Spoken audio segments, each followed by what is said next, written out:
already. So he's off Mufasa, he off the... I can't use him for the fantasy no more because my friend is off. So I gotta find somebody else. Gotta go back to Lenny Crab. It's like there's a new couple in Hollywood. Aaron Pierre, Teyana. Hey everyone, welcome to Pop Links, where every story has spice and every star has a secret. Teyana Taylor sat motionless in her car, her fingers clenched tightly around the steering wheel, knuckles white as snow. Her phone buzzed over and over again, on the seat beside her, but she didn't even glance at it. Her face was wet with tears, cheeks stained from crying. Her eyes were red, glassy, and distant. Earlier that day, things felt normal, or at least as normal as life could feel after everything she had been through. But in an instant, everything flipped upside down. Her world was crashing in on her, and the pain was coming from the last person she ever thought would hurt her. Aaron Pierre. That morning had started like any other. She dropped her daughter off at school with a soft kiss on her forehead and a warm smile. The car ride was filled with music and chatter about school projects and snack preferences. It felt like a day that would go on peacefully. When she returned home, she noticed a large envelope stuffed awkwardly into the gate. She assumed it was something routine, maybe a final piece of paperwork from her divorce with Iman. She didn't open it right away.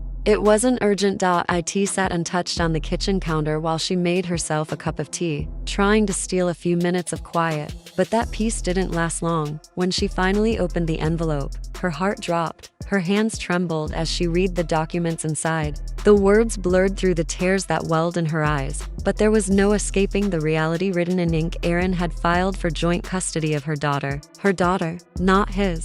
T's breath caught in her throat. Her blood turned ice cold. She sat frozen, flipping through the pages, trying to find a way this might all be some mistake. A cruel prank, a legal mix-up, anything but what it was. But no, his name was right there. It was all very real. He had filed papers behind her back, without a conversation, without warning. No heads up, no explanation, just betrayal, plain and silent. Shaking, T grabbed her phone and dialed his number. Voicemail. She called again, still voicemail. The longer he ignored her, the deeper her panic grew. Finally, she left a message, voice cracking under the pressure. Aaron, what is this? Why would you do this to me? To her? Please call me. But even as the words left her mouth, a sick feeling settled in her gut. She already knew he wasn't going to call back. This wasn't an accident. This was planned, strategic, calculated. And that truth broke her in a way she hadn't felt since Iman. She had trusted Aaron. After the mess with Iman, the cheating, the lies, the emotional roller coasters, she had promised herself she wouldn't let anyone in so easily again. But Aaron was different, or so she thought. He had been patient, kind, gentle. He didn't rush anything. He respected her space. And most importantly, he respected her daughter. She could still picture the way he fumbled through braiding her little girl's hair, awkward but so sincere. He helped with homework, showed up at school events, and always brought her daughter's favorite snacks when she had a tough day. Her child adored him. She even started calling him Uncle Aaron. That nickname used to warm T's heart. She thought she had finally found someone who wasn't trying to take over but rather just be part of their little world. But over time, things began to shift. T first, Aaron's comments were harmless. Suggestions about bedtime routines, thoughts on screen time, little jokes about school options. Then, those suggestions became criticisms. He started second-guessing her choices as a mother.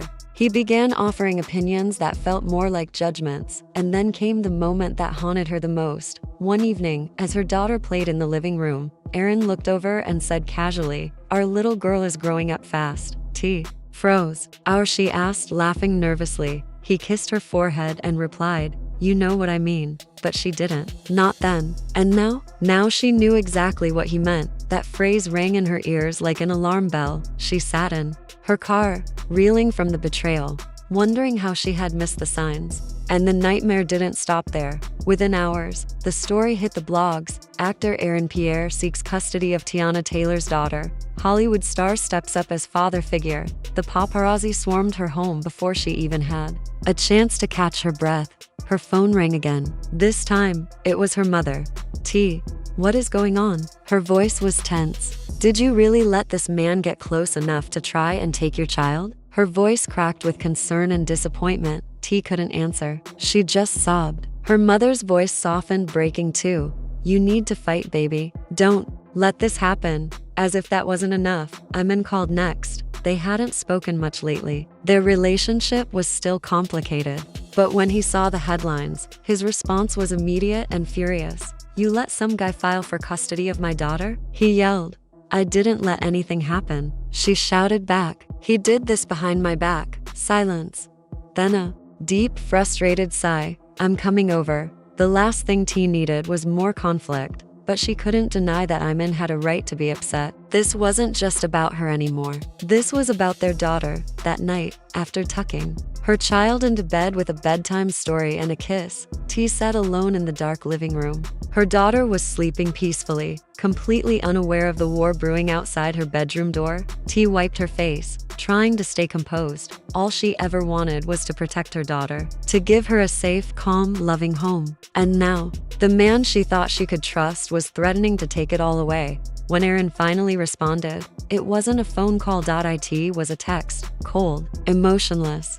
We'll let the courts decide. T nearly threw the phone across the room. How could someone who once held her through sleepless nights now treat her like an enemy? She remembered the first time she cried in his arms, how he whispered, "You're safe now," and now he was trying to take her child from her, as if she didn't matter. The next morning, her lawyer arrived early. He looked serious. This won't be easy, he warned, but we're going to fight, and we're going to win. He has no legal standing.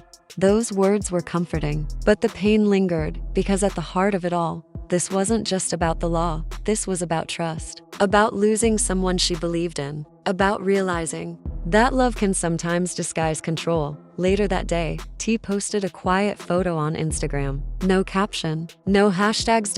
It was black and white, just her hand holding her daughter's small hand. The response was immediate, thousands of comments. Fans pouring out their support. Stay strong, Queen. Protect your peace. He was never the one, but not everyone was kind. Some accused her of being dramatic, of keeping a caring man away from a child he loved. That part hurt the most, because in his twisted mind, Aaron probably believed he was doing the right thing. He had convinced himself that he had a right to her daughter. Soon, Aaron was out in public again. The paparazzi caught him walking out of his lawyer's office, clean-shaven, confident. When asked if he was fighting for custody, he simply said, "I'll do what's best for the child." T nearly vomited when she saw the clip. The audacity. T. Home. Her daughter began noticing the tension.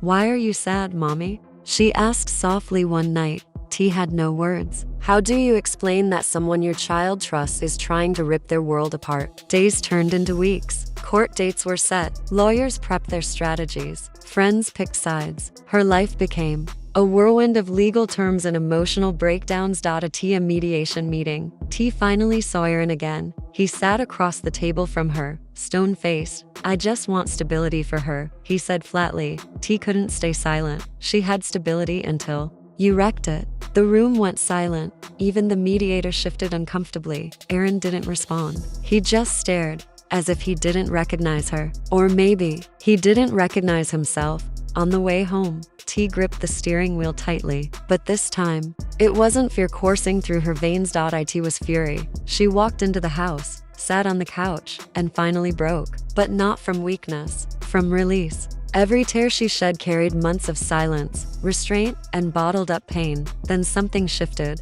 She picked up her phone, hit record, looked into the camera, not for attention, not for the headlines, but for herself. I let someone in, she said, voice trembling. I trusted him. I believed in what we had. And now he's using that against me. She paused, wiped a tear, and continued. That's not love. That's control. I won't let anyone rewrite my story. I'm not unstable. I'm not dramatic. I'm a mother, and I'm done being quiet. She ended the recording. Maybe she'd post it, maybe not, but speaking her truth was enough for tonight. Her fight wasn't over. But something had changed. T was no longer just surviving. Now, she was fighting for herself, for her daughter, and for the peace she refused to let anyone steal again. Thanks for watching, and see you in the next headline only at Poplinks.